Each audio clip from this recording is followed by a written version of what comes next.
Ramesh bed ಕಾಫಿಯಿಂದ ಮಲಗಿಕೊಂಡ ಅನಾಮಿಕಳ ಹತ್ರ ಬರ್ತಾನೆ.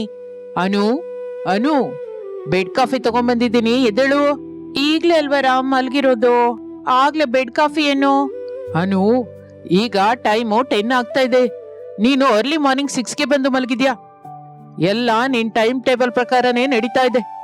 ಈಗ ನೀನು ಬೆಡ್ ಕಾಫಿ ಕುಡಿಯೋ ಟೈಮ್. ಹೇಳನು, ಮತ್ತೆ ಕಾಫಿ ತಣ್ಣಗಾಗತ್ತೆ. ನಿದ್ದೆ ಮಬ್ಬಿನಿಂದಲೇ ಅನಾಮಿಕಾ ಎದ್ದು ಕೂತ್ಕೋತಾಳೆ. ಅನಾಮಿಕಾ ಮೂಗಿನ ಹತ್ತಿರ ಬಿಸಿ ಬಿಸಿ ಕಾಫಿ ಕಪ್ಪನ್ನ ಇಡುತ್ತಾನೆ ರಮೇಶ್. ಕಾಫಿ ವಾಸನೆ ಹಿಡಿಸುತ್ತದೆ. ಅನಾಮಿಕಾ ನಿಧಾನದಿಂದ ಕಣ್ಣು ತೆಗೆಯುತ್ತಾಳೆ. ಕಾಫಿ ಕಪ್ ಹಿಡಿದುಕೊಂಡ ಹಸ್ಬೆಂಡ್ ರಮೇಶ್ ಕಾಣಿಸುತ್ತಾನೆ. Good morning Ram. Good morning Anu, ನಿನಗಿಷ್ಟವಾದ ಕಾಫಿ ತಗೊಂಡ್ಬಂದಿದ್ದೀನಿ ಎಂದು ಕಾಫಿ ಕೊಡುತ್ತಾನೆ ರಮೇಶ್. ಅನಾಮಿಕಾ ನಿಧಾನವಾಗಿ ಕಾಫಿ ಕುಡಿಯುತ್ತಾ ಇರ್ತಾಳೆ. ರಮೇಶ್ ಆ ರೂಮಿನಲ್ಲಿರುವ ಗೋಡೆ ಗಡಿಯಾರವನ್ನು ಪದೇ ಪದೇ ನೋಡ್ತಾ ಇರ್ತಾನೆ. ಅನಾಮಿಕಾ ಅದನ್ನು ಗಮನಿಸಿ, ಏನಾಯ್ತು ರಾಮ್, ಪದೇ ಪದೇ ವಾಲ್ ವಾಚ್ ನ ನೋಡ್ತಾ ಇದ್ಯಾ? ಅಮ್ಮನವರು ಹೊರಟ ಟ್ರೈನು ಇನ್ನು 10 ನಿಮಿಷದಲ್ಲಿ ಸ್ಟೇಷನ್ಗೆ ಬರುತ್ತೆ. ಕಾರು ಕೀ ಕೊಟ್ರೆ ನಾನು ಹೋಗಿ ಅಮ್ಮನ ಕರ್ಕೊಂಡ್ ಬರ್ತೀನಿ. ಮನೆ ಮುಂದೆ 11 ಚುಕ್ಕೆಗಳ ರಂಗೋಲಿ ಹಾಕಿದ್ದೀನಿ, ಹೂ ಗಿಡಗಳಿಗೆ ನೀರ್ ಹಾಕಿದ್ದೀನಿ, ಪೂಜಾ ರೂಮಿನಲ್ಲಿ ದೀಪ ಬೆಳಗಿದ್ದೀನಿ, ತೆಂಗಿನಕಾಯಿ ಹೊಡೆದಿದ್ದೀನಿ, ಅದೇ ಕಾಯಿಂದ ಕಾಯಿ ಚಟ್ನಿ ಕೂಡ ಮಾಡಿದ್ದೀನಿ. ಸಿಂಕಲ್ಲಿ ಪಾತ್ರೆಗಳು ಎಲ್ಲ ತೊಳೆದಿದ್ದೀನಿ. ವಾಷಿಂಗ್ ಮೆಷಿನ್ ಇರೋ ಬಟ್ಟೆಗಳು ಬಾಲ್ಕನಿನಲ್ಲಿ ಹಗ್ಗದ ಮೇಲೆ ಹಾಕಿದ್ದೀನಿ. ಮನೆಯೆಲ್ಲ ಒದ್ದೆ ಬಟ್ಟೆಯಿಂದ ಒರೆಸಿದ್ದೀನಿ. ಕರೆಂಟ್ ಬಿಲ್ ಕಟ್ಟಿದ್ದೀನಿ. ನೆಟ್ ಬಿಲ್ ಆನ್ಲೈನ್ ನಲ್ಲಿ ಪೇ ಮಾಡಿದ್ದೀನಿ. ತಿನ್ನೋದಕ್ಕೆ ಟಿಫಿನ್ ನೀನೇನ್ ಬೇಕು ಹೇಳಿದ್ರೆ ನೀನು ಫೇಸ್ ವಾಶ್ ಮಾಡ್ಕೊಂಡ್ ಬರೋದ್ರೊಳಗೆ ಬಿಸಿ ಬಿಸಿಯಾಗಿ ಮಾಡಿಡ್ತೀನಿ. ನನ್ಗೆ ಇಡ್ಲಿ ತಿನ್ಬೇಕು ಅಂತಿದೆ, ಹೋಗಿ ರೆಡಿ ಮಾಡಿ. ಅಮ್ಮನವರು ಕರ್ಕೊಂಡ್ ಬಂದ ಮೇಲೆ ನೀನು ಕೇಳಿದ ಇಡ್ಲಿ ನಾನು ಮಾಡಿಕೊಡ್ತೀನಿ ಎಂದು ರಮೇಶ್ ಹೇಳುತ್ತಾ ಇರುವಾಗ ಬೆಡ್ ಮೇಲಿರುವ ರಮೇಶನ ಸೆಲ್ ಫೋನ್ ಮೊಳಗುತ್ತದೆ. ಅನಾಮಿಕಾ ನೋಡ್ತಾಳೆ. ಡ್ಯಾಡಿ ಕಾಲಿಂಗ್ ಅಂತ ಕಾಣುತ್ತೆ. ಅಂಕಲ್ ಫೋನ್ ಮಾಡ್ತಾ ಇದ್ದಾರೆ. ಅಮ್ಮನವರು ಟ್ರೈನ್ ಇಳ್ದ ಹಾಗಿದೆ ಅನು, ಕಾರ್ ಕೀ ಕೊಟ್ರೆ ಹೋಗಿ ಕರ್ಕೊಂಡ್ ಬರ್ತೀನಿ. ನೀನು ಇಡ್ಲಿ ಮಾಡುವ ಕೆಲಸದ ಮೇಲಿರು, ನಾನೇ ಹೋಗಿ ಅತ್ತೆ ಅವ್ರನ್ನ ಕರ್ಕೊಂಡ್ ಬರ್ತೀನಿ. ಸರಿ ಅನು, ನೀನು ಹೋಗಿ ಅಮ್ಮನವ್ರನ್ನ ಸ್ಟೇಷನ್ ಇಂದ ಕರ್ಕೊಂಬಾ, ನಾನು ಇಡ್ಲಿ ಮಾಡುವ ಕೆಲಸದಲ್ಲಿ ಇರ್ತೀನಿ ಎಂದು ರಮೇಶ್ ಹೇಳುತ್ತಾ ಇರುವಾಗ ರಮೇಶ್ ಫೋನ್ ಮತ್ತೆ ಮೊಳಗುತ್ತದೆ.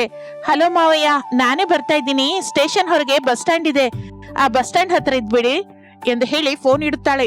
ರಮೇಶ್ ಆ ರೂಮಿನಿಂದ ಕಿಚನ್ ಒಳಗೆ ಹೋಗುತ್ತಾನೆ. ಅನಾಮಿಕಾ ಕಾರಿನಲ್ಲಿ ಹೊರಡುತ್ತಾಳೆ. ಪ್ರಸಾದ್ ಶಾರದ ದಂಪತಿಗಳು ರೈಲ್ವೆ ಸ್ಟೇಷನ್ ಹೊರಗಿರುವ ಬಸ್ ಸ್ಟ್ಯಾಂಡ್ ಹತ್ರ ನಿಂತಿರುತ್ತಾರೆ. ಏನಯ್ಯ, ನಾವು ರೈಲಿನಿಂದ ಇಳಿದ ವಿಷಯನ ಮಗಂಗೆ ಫೋನ್ ಮಾಡಿ ಹೇಳಿದ್ಯಾ? ಹೇಳಿದ್ದೀನಿ, ಮಗಂಗೆ ಅಂತ ಫೋನ್ ಮಾಡಿದ್ರೆ ಸೊಸೆ ಮಾತಾಡಿದ್ಲು ಶಾರದಾ. ಮತ್ತೆ ಸೊಸೆಗಾದ್ರು ನಾವು ಬಂದ ವಿಷಯ ಹೇಳಿದ್ರಾ ಇಲ್ವಾ? ಹೇಳಿದಿನಲ್ಲ, 10 ನಿಮಿಷದಲ್ಲಿ ಬರ್ತೀನಿ ಮಾವಯ್ಯ ಅಂತ ಹೇಳಿ ಫೋನ್ ಇಟ್ಟಿದ್ದಾಳೆ. ಹಾಗೆ ಫೋನ್ ಇಟ್ಬಿಟ್ಟು ನಮ್ಮ ಸೊಸೆ ಹೀಗೆ ಹೊರಟಿರ್ಬೇಕು ಎಂದು ಅವರಿಬ್ಬರು ಮಾತನಾಡಿಕೊಳ್ಳುತ್ತಾ ಇರುವಾಗ ಕಾರು ಬಂದು ಅವರ ಹತ್ರ ನಿಲ್ಲುತ್ತದೆ. ಅನಾಮಿಕಾ ಕಾರಿನಿಂದಿಳಿದು ಅತ್ತೆ ಮಾವಂದಿರನ್ನು ಗುರುತಿಸುತ್ತಾಳೆ. ಅತ್ತೆ, ಮಾವಯ್ಯ ಬನ್ನಿ, ಕಾರಲ್ಲಿ ಮನೆಗೆ ಹೊರಟೋಗೋಣ. ಮಗ ಹೇಗಿದ್ದನಮ್ಮ? ಅತ್ತೆ, ಮನೆಗೆ ಹೋದ ಮೇಲೆ ಎಲ್ಲ ಮಾತಾಡೋಣ, ಮೊದ್ಲು ಕಾರ್ ಹತ್ತಿ. ಶಾರದಾ ಪ್ರಸಾದ್ ಅವರು ಕಾರಿನಲ್ಲಿ ಕುತ್ಕೋತಾರೆ. ಅನಾಮಿಕಾ ಡ್ರೈವಿಂಗ್ ಮಾಡಿಕೊಂಡು ಮನೆ ಕಡೆಗೆ ಹೋಗ್ತಾ ಇರ್ತಾಳೆ.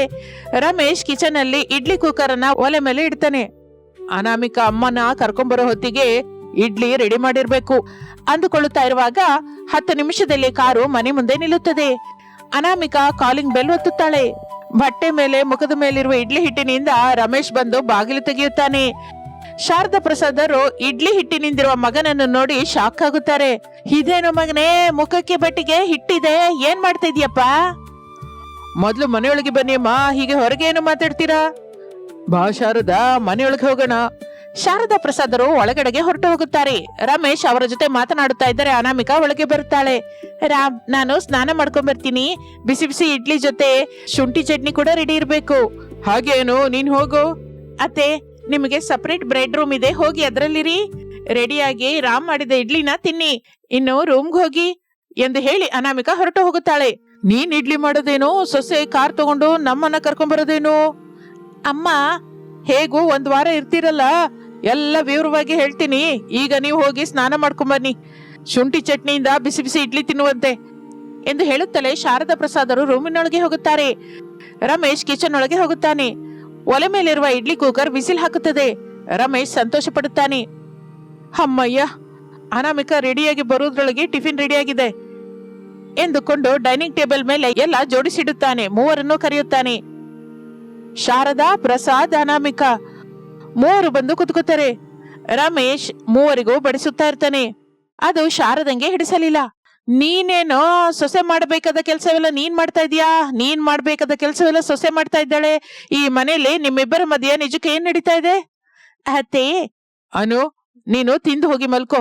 ಅಮ್ಮನವ್ರಿಗೆ ಅರ್ಥವಾಗುವ ಹಾಗೆ ನಾನ್ ಹೇಳ್ತೀನಲ್ಲ. ಸರಿ ರಾಮ್ ಎಂದು ಅನಾಮಿಕಾ ಟಿಫಿನ್ ಮಾಡುತ್ತಾಳೆ. ಶಾರದಾ ತಿನ್ನದೆ ಹಾಗೆ ಮಗ ರಮೇಶ್ನನ್ನು ನೋಡ್ತಾ ಇರ್ತಾಳೆ. ಪ್ರಸಾದ್ ಏನೋ ಮಾತನಾಡದೆ ಟಿಫಿನ್ ಮಾಡ್ತಾ ಇರ್ತಾನೆ. ಅನಾಮಿಕಾ, ನಿನಗೆ ಲಂಚ್ ಅಲ್ಲಿ ಏನ್ ಮಾಡು ಅಂತೀಯಾ?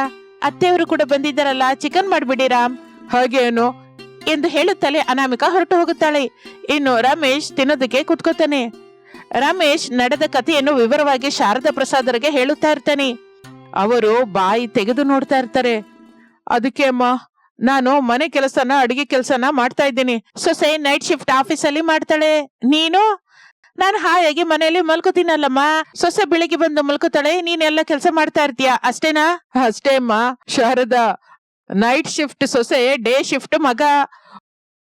ಒಬ್ರು ಕೆಲಸದಲ್ಲಿದ್ರೆ ಇನ್ನೊಬ್ರು ವಿಶ್ರಾಂತಿ ತಗೊಂತಾರೆ ಅಂತ ನನಗೆ ಪೂರ್ತಿಯಾಗಿ ಅರ್ಥವಾಯ್ತು. ಇನ್ನು ಶಾರದಾ ಏನು ಮಾತನಾಡದೆ ಕೋಪದಿಂದ ಹೊರಟು ಹೋಗುತ್ತಾಳೆ. ರಮೇಶ್ ದುಃಖದಿಂದ ತಲೆ ತಗ್ಗಿಸುತ್ತಾನೆ. ಅದನ್ನು ನೋಡಿ ಪ್ರಸಾದ್ ಸಮಾಧಾನಿಸುತ್ತಾ, ದುಃಖ ಪಡಬೇಡ ಮಗನೇ, ನಿಮ್ಮ ಅಮ್ಮಂಗೆ ಎಷ್ಟು ಹೊತ್ತಿರುತ್ತೆ ಹೇಳು. ಹೋಗಿ ಸೊಸೆ ಹೇಳಿದ ಚಿಕನ್ ಏನು ಮಾಡು ಹೋಗು. ಇನ್ನು ರಮೇಶ್ ಅಲ್ಲಿಂದ ಹೊರಟು ಹೋಗುತ್ತಾನೆ. ಮಗ ಹೇಳಿದ್ದು ಕೇಳಿದ್ಯಲ್ಲ ಶಾರದಾ, ಮಗ ಮನೆ ಕೆಲಸ ಮಾಡೋದ್ರಲ್ಲಿ ತಪ್ಪಿಲ್ವಲ್ಲ. ಶಾರದಾ ಕೂಡ ಏನು ಮಾತನಾಡದೆ ಹೊರಟು ಹೋಗುತ್ತಾಳೆ. ಸಮಯ ಹಾಗೆ ಕಳೆಯುತ್ತಾ ಇರುತ್ತದೆ. ಕಿಚನ್ ನಲ್ಲಿ ಮಗ ರಮೇಶ್ ಚಿಕನ್ ಮಾಡ್ತಾ ಇದ್ರೆ ತಾಯಿ ಶಾರದಾ ನೋಡಲಾರ್ದೆ ಹೋಗ್ತಾಳೆ. ದುಃಖದಿಂದ ಹಾಲ್ಗೆ ಬರ್ತಾಳೆ. ಏನ್ರಿ ಈ ದಾರುಣ? ನನ್ನ ಕಣ್ಣಿನಿಂದ ನಾನು ನೋಡಲಾರ್ದೆ ಹೋಗ್ತಾ ಇದ್ದೀನಿ. ಪೇಪರ್ ಓದೋದು ದಾರುಣ ಅಂತ ನಂಗೆ ಗೊತ್ತಿಲ್ಲ ಶಾರದಾ. ನಾನ್ ಅಂತ ಇರೋದು ನೀವು ಓದ್ತಾ ಇರೋ ಪೇಪರ್ ಬಗ್ಗೆ ಅಲ್ಲ. ಎಲ್ಲ ಬಿಟ್ಟು ಕಿಚನ್ ಅಲ್ಲಿ ನನ್ ಮಗ ಮಾಡ್ತಾ ಇರುವ ಚಿಕನ್ ಕರಿ ಬಗ್ಗೆ ಅಂತ ಇದೆಯಾ ಏನ್ ಶಾರದಾ? ಹೌದು ರೀ, ಅಡಿಗೆ ಮನೆಯಲ್ಲಿ ನಮ್ಮ ಮಗ ರಮೇಶು ಬೆವರು ಸುರಿಸೋ ಹಾಗೆ ಚಿಕನ್ ಮಾಡೋದೇನು? ಮಲ್ಗೋ ರೂಮಿನಲ್ಲಿ AC ಹಾಕೊಂಡು ಸೊಸೆ ಅನಾಮಿಕಾ ಮಲ್ಕೊಳ್ಳೋದೇನು? ಇದೆಲ್ಲ ನೋಡ್ತಾ ಇದ್ರೆ ನನಗೆ ಹುಚ್ಚಿಡಿ ಆಗಿದೆ. ಇಲ್ಲಿ ನಾವಿರೋದ್ ಬೇಡ, ನಾವು ನಮ್ಮೂರಿಗೆ ಹೊರಟೋಗೋಣ. ನಾವು ಬಂದು 3 ಗಂಟೆ ಕೂಡ ಆಗಿಲ್ಲ ಶಾರದಾ. ಆಗ್ಲೇ ಊರಿಗೆ ಹೋಗೋಣ ಅಂತ ಯಾಕೆ? ಸೊಸೆ ಮಾಡಬೇಕಾದ ಕೆಲ್ಸ ಮಗ ಮಾಡಬೇಕಾದ ಏನೋ ಚೆನ್ನಾಗಿಲ್ಲ ರೀ. ಮನೆ ಕೆಲಸ, ಅಡಿಗೆ ಕೆಲಸ ಸೊಸೆ ಮಾಡಬೇಕು. ಮಗ ಹೊರಗಿನ ಕೆಲಸ, ಆಫೀಸ್ ಕೆಲಸ ಮಾಡ್ಕೋಬೇಕು. ಹಬ್ಬ ಶಾರದಾ, ಮಗ ಹೇಳಿದ್ದನಲ್ಲ ವಿವರವಾಗಿ. ಈಗ ಸೊಸೆಗೆ ಆಫೀಸ್ ಕೆಲಸವಿದೆ, ಮಗಂಗೆ ಇಲ್ಲ. ಆದ್ರೂ ಸೊಸೆ ಕೂಡ ರಾತ್ರಿ ಆಫೀಸಲ್ಲಿ ಕೆಲಸ ಮಾಡಿ ಹಗಲೆಲ್ಲ ಮನೆ ಕೆಲಸ ಮಾಡ್ಬೇಕು ಅಂದ್ರೆ ಕಷ್ಟನೇ ಅಲ್ವಾ?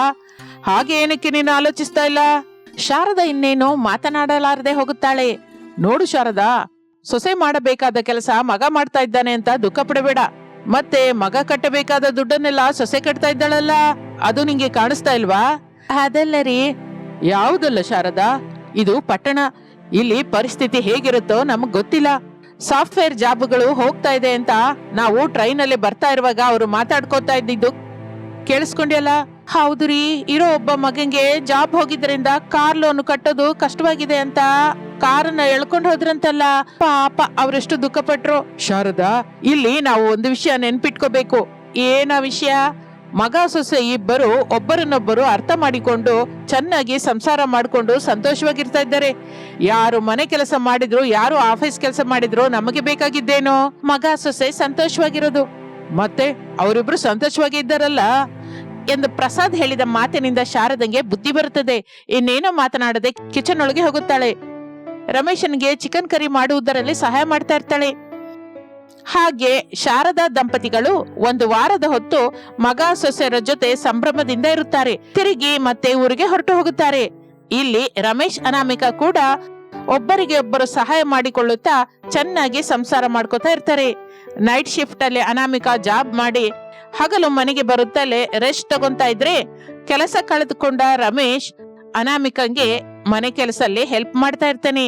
ಈ ವಿಧದಿಂದ ಕಷ್ಟಗಳಲ್ಲಿರುವ ರಮೇಶ್ ಅನಾಮಿಕರ ಕುಟುಂಬ ಒಬ್ಬರನ್ನೊಬ್ಬರು ಅರ್ಥ ಮಾಡಿಕೊಳ್ಳುತ್ತಾ ಮುಂದಕ್ಕೆ ಸಾಗಿ ಹೋಗುತ್ತೆ.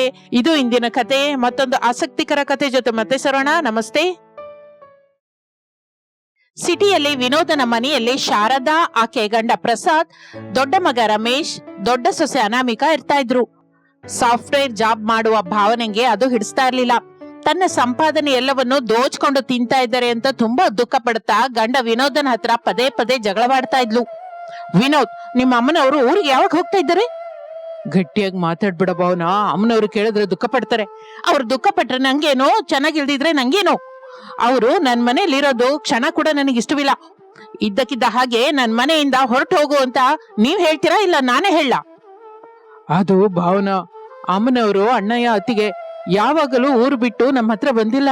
ಈಗ ಬಂದಿದ್ದಾರೆ ಅಂದ್ರೆ ಊರಿನಲ್ಲಿ ಮಳೆ ಮಾಡ್ತಿರುವ ಬೀಭತ್ಸ ಎಷ್ಟೆಲ್ಲ ಇದೆಯೋ ಅಂತ ಸ್ವಲ್ಪ ಆಲೋಚಿಸು. ವಿನೋದನ ಮಾತನ್ನು ಕೇಳಿದರೂ ಕೂಡ ಭಾವನಳ ಮನಸ್ಸು ಏನು ಸ್ವಲ್ಪ ಬದಲಾಗಲಿಲ್ಲ. ನನಗೆ ಅದೆಲ್ಲ ಅನಗತ್ಯ. ಮಳೆ ಬಂದಿದೆ ಅಂತ, ಮನೆ ಮುಳುಗಿದೆ ಅಂತ ಹೇಳಿ ತಿಂಗಳು ಇಲ್ಲೇ ಕುತ್ಕೋತಾರ? ಅವರ ಖರ್ಚೆಲ್ಲ ಯಾರು ಇಡ್ಬೇಕು? ನಾವೇ ಹಾಕ್ಬೇಕು ಭಾವನಾ. ಅವರು ಪರಕೀಯರಲ್ಲ, ನಮ್ಮ ಅಮ್ಮ ಅಪ್ಪ, ಅಣ್ಣ ಅತ್ತಿಗೆ. ನಿಂಗೆ ಅವರೇ ಮುಖ್ಯವಾದ್ರೆ ನಾನೇನಕ್ಕೆ ಈ ಮನೆಯಲ್ಲಿರ್ಬೇಕು? ಭಾವನಾ ಕೋಪದಿಂದ ತನ್ನ ರೂಮಿನಿಂದ ಹಾಲ್ಗೆ ಬರುತ್ತಾಳೆ. ಹಾಲಲ್ಲಿ ಶಾರದಾ, ಪ್ರಸಾದ್, ರಮೇಶ್, ಅನಾಮಿಕ ಮೌನವಾಗಿ ನಿಂತಿರ್ತಾರೆ. ಈಗ ನಮ್ ಕಣ್ಣಿಗೆ ತಣ್ಣಗಾಯ್ತಲ್ವಾ? ಮಳೆ ನೆಪದಿಂದ ಇಲ್ಲಿಗೆ ಬಂದ್ರಿ, ನನ್ ಸಂಸಾರದಲ್ಲಿ ಕಿಚ್ಚಚ್ಚಿದ್ರಿ, ಇನ್ನು ನೀವೇ ಇರಿ ಎಂದು ಭಾವನಾ ಕಣ್ಣೀರು ಹಾಕುತ್ತಾಳೆ. ಅಂತ ಮಾತ್ ಅನ್ಬೇಡಮ್ಮ ಸೊಸೆ, ನೀವಿಬ್ರು ಸಂತೋಷವಾಗಿರ್ಬೇಕು, ಚೆನ್ನಾಗಿ ಸಂಸಾರ ಮಾಡ್ಕೋಬೇಕು. ಕೆಲಸಕ್ಕೆ ಬಾರದ ಮಾತನ್ನ ಚೆನ್ನಾಗಿ ಹೇಳ್ತೀರಾ, ಆದ್ರೆ ಈ ಮನೆಯಿಂದ ಹೊರಟೋಗ್ತೀವಿ ಅಂತ ಕೆಲಸಕ್ಕೆ ಬರುವ ಮಾತು ಮಾತ್ರ ಹೇಳಲ್ವಾ, ಅಷ್ಟೇನಾ? ಅದೆಲ್ಲ ತಂಗಿ, ನಾವಿಲ್ಲಿಗೆ ಏನಕ್ಕೆ ಬಂದಿದ್ದೀವೋ ನಿನಗೆ ಮೊದ್ಲೇ ವಿವರವಾಗಿ ಹೇಳಿದ್ವಲ್ಲ. ನಂಗೆ ಗೊತ್ತಿಲ್ದೆ ಕೇಳ್ತಾ ಇದೀನಕ್ಕ. ಮಳೆ ನಿಮ್ಮೂರನ್ನೇನು ಮುಚ್ಚಾಕಿಲ್ವಲ್ಲ, ಅಂತದ್ರಲ್ಲಿ ಯಾಕೆ ಬಂದಿದ್ದೀರಿ ಹೇಳಿ? ಯಾರು ಏನೂ ಮಾತನಾಡಲಿಲ್ಲ. ಯಾಕು ಅಂತ ನಾನು ಹೇಳ, ನಾನಿಲ್ಲಿ ಸಾಫ್ಟ್ವೇರ್ ಜಾಬ್ ಮಾಡಿ ಸಂಪಾದಿಸ್ತಾ ಇರುವ 1000 ರೂಪಾಯಿನ ಖರ್ಚು ಮಾಡ್ಕೊಂಡು ಕೂತ್ಕೊಂಡು ತಿನ್ಬಹುದು ಅಂತ ಮಳೆ ಎನ್ನುವ ನೆಪ ಹಿಡ್ಕೊಂಡು ಬಂದ್ರಿ. 1 ವಾರವಾಯ್ತು, 1 ಗ್ಯಾಸ್ ಸಿಲಿಂಡರ್ ಆಗಿ ಹೋಯ್ತು, ಕಿರಾಣ ಖರ್ಚು 10,000 ದಾಟಿದೆ, ಇನ್ನು ನಿಮ್ಮೂರಿಗೆ ಎಂದು ಭಾವನಾ ಹೇಳುತ್ತಾ ಇರುವಾಗ ಆಗಲೇ ವಿನೋದ್ ಹಾಲ್ಗೆ ಬರ್ತಾನೆ. ಕೋಪದಿಂದ, ಇನ್ನು ನಿಲ್ಸು, ಅಷ್ಟಕ್ಕೂ ಹೆಚ್ಚು ಒಂದು ಮಾತಂದ್ರೂ ಚೆನ್ನಾಗಿರಲ್ಲ ಎಂದು ಅರಚುತ್ತಾನೆ. ಭಾವನಾ ಹತ್ಕೊಂಡು ಹೊರಗಡೆ ಹೋಗುತ್ತಾಳೆ. ವಿನೋದ್ ಉಸಿರೆಳೆದುಕೊಂಡು ತಾಯಿ ತಂದೆಯನ್ನು, ಅಣ್ಣ ಅತ್ತಿಗೆ ಕಡೆ ದುಃಖದಿಂದ ನೋಡ್ತಾನೆ. ಅಮ್ಮ ಅಪ್ಪ, ಭಾವನ ಮಾತನ್ನ ಹಚ್ಕೋಬೇಡಿ. ಅವಳ ಕಡೆಯಿಂದ ನಾನು ಕ್ಷಮೆ ಕೇಳ್ತಾ ಇದ್ದೀನಿ. ಇದು ನಮ್ಮ ಮನೆ. ಮಳೆ ಪ್ರವಾಹ ಕಡಿಮೆ ಆದ್ಮೇಲೆ ಇಲ್ಲಿಂದ ಹೋಗಬಹುದು. ಅಲ್ಲಿವರೆಗೂ ನಾವೆಲ್ಲ ಒಟ್ಟಾಗಿರೋಣ ಎಂದು ಹೇಳಿ ವಿನೋದ್ ಕೂಡ ಹೊರಗಡೆಗೆ ಹೊರಟು ಹೋಗುತ್ತಾನೆ. ಅತ್ತೆ, ನಾನೊಂದ್ ಮಾತು ಹೇಳ್ತೇನೆ, ಕೋಪ ಮಾಡ್ಕೊಳ್ಳಲ್ವಲ್ಲ? ಇಲ್ಲ ಸೊಸೆ, ನೀನ್ ಹೇಳುವ ಮಾತು ನಮ್ಮ ಒಳಿತಿಗಾಗಿ ಅಂತ ನನ್ಗೊತ್ತು. ಇನ್ನು ಕೋಪ ಏನಕ್ಕೆ ಮಾಡ್ಕೋತೀನಿ ಹೇಳು? ನಾವು ಇಲ್ಲಿಂದ ನಮ್ಮ ಊರ್ಗ್ ಹೊರಟೋಗೋಣ ಅತ್ತೆ. ಹೌದು ಶಾರದಾ, ಭಾರಿ ಮಳೆ ಬಂದ್ರು, ಊರು ಮುಳುಗಿಸುವ ಪ್ರವಾಹ ಬಂದ್ರು, ನಮ್ಮನೆ ಪೂರ್ತಿಯಾಗಿ ಕೊಚ್ಕೊಂಡು ಹೋದ್ರು, ನಾವು ನಮ್ಮೂರಲ್ಲಿ ನಮ್ಮನೇಲಿರೋದೇ ಒಳ್ಳೇದು ಅನ್ನಿಸ್ತಾ ಇದೆ. ಇಲ್ಲಿಂದ ಹೊರಟು ಹೋಗೋಣ ಶಾರದಾ. ನಂಗೂ ಅದೇ ಅನಿಸ್ತಾ ಇದೆ ಅಮ್ಮ. ನೀವೆಲ್ರೂ ಹೇಳಿದ ಮೇಲೆ ನಾನು ಮಾತ್ರ ಏನಕ್ಕೆ ಬೇಡ ಅಂತೀನಿ. ಹೋಗೋಣ. ಶಾರದಾ, ರಮೇಶ್, ಅನಾಮಿಕ ತಮ್ಮ ಸಾಮಾನುಗಳಿಂದ ಊರಿಗೆ ಹೊರಟು ಹೋಗುತ್ತಾರೆ. ಕುಂಭದ್ರೋಣ ಮಳೆ ಬೀಳ್ತಾನೆ ಇರುತ್ತದೆ. ಒದ್ದೆ ಆಗುತ್ತಾ ಅವರ ಹಳೆ ಮನೆಗೆ ಬರ್ತಾರೆ. ಮನೆ ಸುಮಾರಾಗಿ ಶಿಥಿಲವಾಗಿರುತ್ತದೆ. ಮೇಲ್ಛಾವಣಿ ಸೋರ್ತಾ ಇರುತ್ತೆ. ಮನೆಯಲ್ಲಿರುವ ಸೌದೆ ಎಲ್ಲ ಪೂರ್ತಿಯಾಗಿ ಒದ್ದೆಯಾಗಿರುತ್ತೆ. ಈ ದಿನ ಅಡಿಗೆ ಹೇಗೆ ಮಾಡ್ತೀಯ ಅನಾಮಿಕ?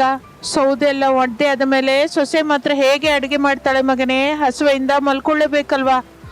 ಹೌದು ಶಾರದಾ, ಕುಡಿಯೋದಕ್ಕೆ ನೀರು ಕೂಡ ಇಲ್ಲದ ಹಾಗಿದೆ ಅಲ್ಲ ಎಂದು ದುಃಖದಿಂದ ಹೇಳುತ್ತಾನೆ. ಅನಾಮಿಕ ಮಾತ್ರ ಒಂದು ಮೂಲೆಯಲ್ಲಿರುವ ಮಣ್ಣನ್ನು ನೋಡುತ್ತಾಳೆ. ಅವಳಿಗೆ ಒಂದು ಆಲೋಚನೆ ಬರುತ್ತದೆ. ತಡ ಮಾಡದೆ ಅನಾಮಿಕ ನೀರಿನ ಬಕೆಟ್ ಜೊತೆ ಮಣ್ಣಿನ ಹತ್ರ ಬರುತ್ತಾಳೆ. 2 ಕೈಯಿಂದ ಪ್ರೇಮದಿಂದ ಒಂದು ಒಲೆಯನ್ನು ತಯಾರು ಮಾಡುತ್ತಾಳೆ. ಶಾರದಾ, ಪ್ರಸಾದ್, ರಮೇಶ್ ಆಶ್ಚರ್ಯದಿಂದ ನೋಡ್ತಾ ಇರ್ತಾರೆ. ಆ ಮಣ್ಣಿನ ಒಲೆಗೆ ಅನಾಮಿಕ ಅರಿಶಿನ ಕುಂಕುಮವನ್ನು ಇಟ್ಟು ಒಂದು ಚಿಕ್ಕ ದೀಪವನ್ನು ಬೆಳಗಿಸುತ್ತಾಳೆ. ಕೈಯನ್ನು ಜೋಡಿಸಿ, ಅಮ್ಮ ಅನ್ನಪೂರ್ಣದೇವಿ, ಹಸುವೆಯಿಂದ ಇರುವವರಿಗೆ ಅನ್ನ ಹಾಕುವುದು ನಿನ್ನ ಧರ್ಮ. ಈ ಮಳೆಯಲ್ಲಿ ನಮಗೆ ಜೊತೆಯಾಗಿ ಯಾರೂ ಇಲ್ಲ. ಈ ಮಣ್ಣಿನ ಒಲೆಯಲ್ಲಿ ನೀನು ನಿವಾಸಿಸಿ ನಮ್ಮ ಹಸುವೆಯನ್ನು ತೀರಿಸಮ್ಮ ಎಂದು ಕಣ್ಣೀರು ಹಾಕಿಕೊಂಡು ಬೇಡಿಕೊಳ್ಳುತ್ತಾಳೆ. ಅಷ್ಟೇ, ಒಲೆಯಲ್ಲಿ ಬಂಗಾರದ ಬಣ್ಣದ ಬೆಂಕಿ ಬೆಳಗುತ್ತದೆ. ಎಲ್ಲರೂ ಸಂತೋಷ ಪಡುತ್ತಾರೆ. ಅನಾಮಿಕ ಖಾಲಿ ಪಾತ್ರೆ ಇಡುತ್ತಾಳೆ. ಮುಚ್ಚಳ ಮುಚ್ಚಿ ಅಮ್ಮ ಎಂದು ಕರೆಯುತ್ತಾಳೆ. ಕೆಲವು ಕ್ಷಣದ ನಂತರ ಮುಚ್ಚಳ ತೆಗೆದು ನೋಡುವ ಹೊತ್ತಿಗೆ ಬಿಸಿ ಬಿಸಿ ಅನ್ನ ಹಬೆಯಾಡುತ್ತಾ ಇರುತ್ತದೆ. ಶಾರದಾ ಆಶ್ಚರ್ಯದಿಂದ, ಇದು ಹೇಗಾಯ್ತು ಸೊಸೆ? ಅತ್ತೆ, ಈಗ ನಮ್ಮ ಮನೆಯಲ್ಲಿ ಮಾಯಾ ಮಣ್ಣಿನ ಒಲೆ ಇದೆ. ಎಲ್ಲ ಸಾಧ್ಯವಾಗತ್ತೆ. ಕೂತ್ಕೊಳ್ಳಿ, ಎಲ್ಲರೂ ಹೊಟ್ಟೆ ತುಂಬಾ ತಿನ್ನೋಣ. ಸರಿಯಮ್ಮ ಸೊಸೆ ಎಂದು ಆ ಮನೆಯಲ್ಲಿ ಮಳೆ ಬೀಳದ ಒಂದು ಜಾಗದಲ್ಲಿ ಎಲ್ಲರೂ ಕುತ್ಕೋತಾರೆ. ಬಿಸಿ ಬಿಸಿ ಅನ್ನ ಸಾರನ್ನು ಹಾಕುತ್ತಾಳೆ ಅನಾಮಿಕ. ಆ ಮಳೆಯಲ್ಲಿ ಎಲ್ಲರೂ ಹೊಟ್ಟೆ ತುಂಬಾ ತಿನ್ನುತ್ತಾರೆ. ಹಾಗೆ ಸಮಯ ಕಳೆಯುತ್ತಾ ಇರುತ್ತದೆ. ಸೊಸೆ, ಅತ್ತೆ, ನಿಮ್ಮ ಸಂದೇಹ ನನಗೆ ಅರ್ಥವಾಗಿದೆ. ಮಣ್ಣಿನ ಒಲೆ ಅನ್ನಪೂರ್ಣ ದೇವಿಗೆ ಪ್ರತೀಕವೆಂದು ಭಾವಿಸುತ್ತಾರೆ ಅಂತ ನಿಮಗೆ ಗೊತ್ತಲ್ಲ. ಮನೆಯಲ್ಲಿ ಅಡುಗೆ ನಡೆಯುವ ಜಾಗವಾಗಿದ್ದರಿಂದ ಅನ್ನ ಪ್ರಸಾದ ಕೊಡುವ ಶಕ್ತಿ ಆ ದೇವಿಗಿರುತ್ತೆ ಅಂತ ನನ್ನ ನಂಬಿಕೆ. ಅಷ್ಟೇ ಅಲ್ವಾ? ಹೌದು ಸೊಸೆ, ಅಗ್ನಿ ದೇವನಿಗೆ ಕೊಡುವ ಗೌರವ ಕೂಡ ಆಗುತ್ತದೆ. ಅಡುಗೆಗೆ ಉಪಯೋಗಿಸುವ ಅಗ್ನಿಯನ್ನು ಪವಿತ್ರವಾಗಿ ಭಾವಿಸಿ ಕುಟುಂಬವನ್ನು ಪೋಷಿಸುವ ಆಹಾರ ತಯಾರು ಮಾಡುವ ಜಾಗವಾದ್ರಿಂದ ಕೃತಜ್ಞತೆಯಿಂದ ಪೂಜಿಸ್ತೀವಿ. ಹಾಗೆ ಇಬ್ಬರು ಮಾತನಾಡಿಕೊಳ್ಳುತ್ತಾ ಇರುತ್ತಾರೆ. ರಾತ್ರಿ ಆಗುತ್ತದೆ. ಉರಿಯುತ್ತಿರುವ ಮಾಯಾ ಒಲೆ ಹತ್ತಿರ ಆ ಮನೆಯಲ್ಲಿ ದೀಪ ಬೆಳಗುತ್ತಾ ಇರುತ್ತದೆ. ಮಳೆ ಬೀಳದ ಜಾಗದಲ್ಲಿ ಮಲಗುತ್ತಾರೆ. ಹೊರಗೆ ಹೋದ ಭಾವನಾ ವಿನೋದರು ಮನೆಗೆ ಬರುತ್ತಾರೆ. ಬೀಗ ಇರುವುದನ್ನು ನೋಡಿ ವಿನೋದ್ ಶಾಕ್ ಆಗುತ್ತಾನೆ. ಭಾವನೆಗೆ ಅವರು ಹೊರಟು ಹೋಗಿದ್ದಾರೆ ಎಂದು ಸಂತೋಷವಾಗುತ್ತದೆ. ವಿನೋದ್ ತನ್ನ ಹತ್ತಿರವಿರುವ ಕೀಯಿಂದ ಬೀಗ ತೆಗೆದು ಮನೆಯೊಳಗೆ ಬಂದು ಲೈಟ್ ಹಾಕುತ್ತಾನೆ. ತನ್ನವರು ಕಾಣಿಸಲಿಲ್ಲ. ವಿನೋದ್ಗೆ ದುಃಖವೆನಿಸುತ್ತದೆ. ಏನೋ ಮಾತನಾಡದೆ ಬೆಡ್ರೂಮ್ ಒಳಗೆ ಹೋಗಿ ಮಲಗುತ್ತಾನೆ. ಭಾವನಾ ಮಾತ್ರ ಸಂತೋಷ ಪಡುತ್ತಾ, ಅಮ್ಮಯ್ಯ ಎಲ್ಲ ಹೊರಟೋದ್ರು, ಇನ್ನು ಹಾಯಾಗಿ ನನ್ ಕೆಲ್ಸ ಮಾಡ್ಕೋಬಹುದು ಅಂದುಕೊಂಡು ಸೋಫಾದಲ್ಲಿ ಕುತ್ಕೋತಾಳೆ. ಮಾರನೇ ದಿನ ಮಳೆ ಮತ್ತಷ್ಟು ಹೆಚ್ಚಾಗುತ್ತದೆ. ಅನಾಮಿಕಾ ಒಲೆಯನ್ನು ಪ್ರಾರ್ಥಿಸುತ್ತಾಳೆ. ಈ ಸಲ ಪಾತ್ರೆಯಲ್ಲಿ ಬಿಸಿ ಬಿಸಿ ಪಕೋಡ, ಶುಂಠಿ ಚಟ್ನಿ, ಮಸಾಲೆ ಟೀ ಸಿದ್ಧವಾಗಿರುತ್ತದೆ. ಇನ್ನೊಂದು ದಿನ ಮೀನಿನ ಸಾರು, ರಾಗಿ ಮುದ್ದೆ, ಮತ್ತೊಂದು ದಿನ ವೆಜ್ ಬಿರಿಯಾನಿ. ಹೀಗೆ ಆ ಮಾಯಾ ಒಲೆ ಪ್ರತಿದಿನವೂ ಅವರಿಗೆ ಅಗತ್ಯವಾದ ಅಡಿಗೆಯನ್ನು ಕೊಡುತ್ತದೆ. ಅನಾಮಿಕಳ ಕುಟುಂಬ ಆನಂದದಿಂದ ಇರುತ್ತದೆ. ಈ ವಿಷಯ ನಿಧಾನವಾಗಿ ಊರೆಲ್ಲ ತಿಳಿದು ಹೋಗುತ್ತದೆ. ಮಳೆಯಲ್ಲಿ ಸಿಕ್ಕಿಕೊಂಡ ಅವರಿಗೆ ಅನಾಮಿಕಾ ಅದೇ ಒಲೆಯಲ್ಲಿ ಅಡಿಗೆ ಮಾಡಿ ಊರೆಲ್ಲ ಹಂಚುತ್ತಾಳೆ. ಆಗ ಊರಿನಲ್ಲಿರುವ ಭಾವನಳ ಮನುಷ್ಯ ಶೇಖರ್ ಭಾವನೆಗೆ ಫೋನ್ ಮಾಡಿ ಅನಾಮಿಕಳ ಹತ್ತಿರ ಮಾಯಾ ಮಣ್ಣಿನ ಒಲೆ ಇದೆ ಅಂತ ಹೇಳುತ್ತಾನೆ. ಏನ್ ಶೇಖರ್ ನೀ ಹೇಳ್ತಾ ಇರೋದು? ನಮ್ಮ ಅನಾಮಿಕಾ ಅಕ್ಕನವರ ಮನೆಯಲ್ಲಿ ಮಾಯಾ ಮಣ್ಣಿನ ಒಲೆ ಇದೆಯಾ? ಹೌದು ಭಾವನಾ, ನಾನು ಕಿಟಕಿಯಿಂದ ನೋಡ್ದೆ. ಆ ಮಣ್ಣಿನ ಒಲೆಯಲ್ಲಿ ಸೌದೆ ಇಲ್ಲ, ಆದರೆ ಬಂಗಾರದ ಬಣ್ಣದಲ್ಲಿ ಬೆಂಕಿ ಉರಿತಾ ಇತ್ತು. ನೀನ್ ಹೇಳೋದು ನನಗೇನಕ್ಕೂ ನಂಬಕ್ ಆಗ್ತಾ ಇಲ್ಲ ಶೇಖರ್. ಅದಕ್ಕೆ ಬಂದು ನೋಡು ಭಾವನಾ, ನಿಜವೇನೋ ನಿನಗೆ ತಿಳಿಯುತ್ತೆ ಎಂದು ಫೋನ್ ಇಡುತ್ತಾನೆ ಶೇಖರ್. ಭಾವನಾ ತಕ್ಷಣ ವಿನೋದನ ಹತ್ತಿರ ಬಂದು ನಟಿಸಲಿಕ್ಕೆ ಶುರು ಮಾಡುತ್ತಾಳೆ. ಮೊಸಳೆ ಕಣ್ಣೀರಿನಿಂದ, ನನ್ನನ್ನು ಕ್ಷಮಿಸು ವಿನೋದ್, ಅತ್ತೆಯವರು ನಮ್ಮ ಮನೆಗೆ ಬಂದಾಗ ನಾನು ಯಾಕೆ ಹಾಗೆ ಮಾತಾಡಿದ್ನೋ ನನಗ್ ನಿಜಕ್ಕೂ ಅರ್ಥವಾಗ್ತಿಲ್ಲ. ನಾವು ತಕ್ಷಣ ಅತ್ತೆಯವರ ಹತ್ರಕ್ಕೆ ಹೋಗೋಣ ಬನ್ನಿ ಎಂದು ಹೇಳುತ್ತಾಳೆ. ವಿನೋದ್ ಅದೆಲ್ಲ ನಿಜವೇ ಏನು ಅಂತ ನಂಬುತ್ತಾನೆ. ಭಾವನಳನ್ನು ಕರೆದುಕೊಂಡು ಒಂದು ದಿನ ಆನಂದದಿಂದ ಊರಿನಲ್ಲಿರುವ ತನ್ನ ಮನೆಗೆ ಬರುತ್ತಾನೆ. ಆ ದಿನ ಕೂಡ ಮಳೆ ಬೀಳ್ತಾನೆ ಇರುತ್ತೆ. ಭಾವನಳನ್ನು ನೋಡಿ ಮನೆಯಲ್ಲಿ ಯಾರು ಸಂತೋಷ ಪಡಲಿಲ್ಲ. ಭಾವನಾ ಎಲ್ಲರನ್ನು ನೋಡುತ್ತಾ ದುಃಖವನ್ನು ನಟಿಸುತ್ತಾ, ಎಲ್ಲರೂ ನನ್ನನ್ನು ಕ್ಷಮಿಸ್ಬಿಡಿ, ನಾನು ನಿಮ್ಮ ಮೇಲೆ ಬಹಳ ಬಿರುಸಾಗಿ ನಡ್ಕೊಂಡೆ, ಬಾಯಿಗೆ ಬಂದ ಮಾತಾಡ್ದೆ ಎಂದು ಬೇಡಿಕೊಳ್ಳುತ್ತಾಳೆ. ಯಾರು ಭಾವನಳನ್ನು ಕ್ಷಮಿಸಲಿಲ್ಲ. ಸೊಸೆ, ಹಸಿವೆ ಆಗ್ತಾ ಇದೆ ಅಮ್ಮ. ಸರಿ ಮಾವಯ್ಯ, ಈಗ್ಲೇ ಅಡಿಗೆ ಮಾಡ್ತೀನಿ. ಅನಾಮಿಕಾ ಮಾಯಾ ಮಣ್ಣಿನ ಒಲೆ ಹತ್ರಕ್ಕೆ ಬರ್ತಾಳೆ.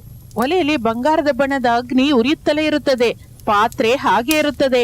ಅನಾಮಿಕಾ ಕೈ ಮುಗಿದು ಬೇಡಿಕೊಳ್ಳುತ್ತಾಳೆ. ಭಾವನಾ ಆಶ್ಚರ್ಯದಿಂದ ನೋಡ್ತಾ ಇರ್ತಾಳೆ. ಬಿಸಿ ಬಿಸಿ ಅನ್ನ, ಬದ್ನೆಕಾಯಿ ಕರಿ, ಮಾವಿನಕಾಯಿ ಉಪ್ಪಿನಕಾಯಿ ಹೊರಗೆ ಬರುತ್ತೆ. ಭಾವನಳ ಬುದ್ಧಿ ತಿರುಗಿ ಹೋಗುತ್ತೆ. ತನ್ನಲ್ಲಿ ತಾನು, ಈ ಮಣ್ಣಿನ ಒಲೆ ಏನಾದ್ರೂ ನಮ್ಮನೇಲಿದ್ರೆ ಹೋಟೆಲ್ ಇಟ್ಟು ಕೋಟಿ ರೂಪಾಯಿ ಸಂಪಾದಿಸಬಹುದು ಎಂದು ಅಂದುಕೊಳ್ಳುತ್ತಾಳೆ. ಹಾಗೆ ಸಮಯ ಕಳೆಯುತ್ತಾ ಇರುತ್ತದೆ. ರಾತ್ರಿ ಎಲ್ಲರೂ ನಿದ್ರೆ ಹೋದ ನಂತರ ಭಾವನಾ ನಿಧಾನವಾಗಿ ಒಲೆಯನ್ನು ಎತ್ತಲಿಕ್ಕೆ ಹೋಗುತ್ತಾಳೆ. ಆದ್ರೆ ಎಷ್ಟು ಪ್ರಯತ್ನಿಸಿದರೂ ಅದು ಕದಲಲಿಲ್ಲ. ಅದು ಇನ್ನೂ ಬಲವಾಗಿ ಎಳೆಯುತ್ತದೆ. ಆಗಲೇ ಒಲೆಯಿಂದ ಬೆಳ್ಳನೆ ಹೊಗೆ ಒಂದು ಹೊರಗೆ ಬರುತ್ತೆ. ಆ ಹೊಗೆಯಲ್ಲಿ ಒಂದು ಸ್ವರ ಕೇಳಿಸುತ್ತೆ. ಹಸಿವೆಯನ್ನು ತೀರಿಸುವ ಕೈಗಳಿಗೆ ನಾನು ವರ, ಲೋಭದಿಂದ ಬಂದ ಕೈಗಳಿಗೆ ನಾನು ಮಣ್ಣು ಮಾತ್ರವೇ ಎಂದು ಆ ಸ್ವರ ಹೇಳುತ್ತದೆ. ಭಾವನ ಭಯದಿಂದ ಹಿಂದಕ್ಕೆ ಬೀಳುತ್ತಾಳೆ. ಮಾರನೇ ದಿನ ಭಾವನ ಅಳುತ್ತಾ ಅನಾಮಿಕಳ ಕಾಲಿನ ಮೇಲೆ ಬೀಳ್ತಾಳೆ. ನನ್ನನ್ನು ಕ್ಷಮಿಸು ಅಕ್ಕ. ಅನಾಮಿಕಾ ಆಕೆಯನ್ನು ಮೇಲಕ್ಕೆ ಬಿಸಿ, ತಂಗಿ, ಈ ಮಾಯಾ ಒಲೆಯಲ್ಲಿಲ್ಲ, ಹಸಿವೆಯಿಂದಿರುವವರಿಗೆ ಕೊಡಬೇಕು ಅಂತ ಮನಸ್ಸಿನಲ್ಲಿದೆ. ದಯವಿರುವ ಮನಸ್ಸೇ ಮಾಯ ಮಾಡಿದೆ. ಹಸಿವೆಯಿಂದ ಇರುವವರಿಗೆ ಕೊಟ್ಟ ಆ ಒಂದು ತುತ್ತು ಅನ್ನ ದೇವರಿಗೆ ಕೊಟ್ಟ ನೈವೇದ್ಯಕ್ಕಿಂತ ದೊಡ್ಡದು ಎಂದು ಹೇಳುತ್ತಾಳೆ. ಇನ್ನು ಆ ದಿನದಿಂದ ಆ ಕುಟುಂಬ ಪ್ರತಿ ಮಳೆಗಾಲದಲ್ಲಿಯೂ ಗ್ರಾಮದಲ್ಲಿ ಉಚಿತ ಅನ್ನದಾನ ಮಾಡುವ ಸಂಪ್ರದಾಯವನ್ನು ಪ್ರಾರಂಭಿಸುತ್ತದೆ. ಗ್ರಾಮಸ್ಥರು ಆ ಮನೆಯನ್ನ ಅನ್ನಪೂರ್ಣ ನಿಲಯ ಎಂದು ಕರೀಲಿಕ್ಕೆ ಶುರು ಮಾಡುತ್ತಾರೆ. ಇನ್ನು ಆಗಿನಿಂದ ಭಾವನಾ ಸಿಟಿಗೆ ಕೂಡ ಹೋಗದೆ ಅಲ್ಲಿಯೇ ಅವರ ಜೊತೆ ಸೇರಿ ಸಂತೋಷದಿಂದ ಜೀವಿಸಲಿಕ್ಕೆ ಶುರು ಮಾಡುತ್ತಾಳೆ. ಇದು ಇಂದಿನ ಕತೆ. ಮತ್ತೊಂದು ಆಸಕ್ತಿಕರ ಕತೆ ಜೊತೆ ಮತ್ತೆ ಸೇರೋಣ. ಅಲ್ಲಿವರೆಗೂ ವಿರಾಮ. ನಮಸ್ತೆ.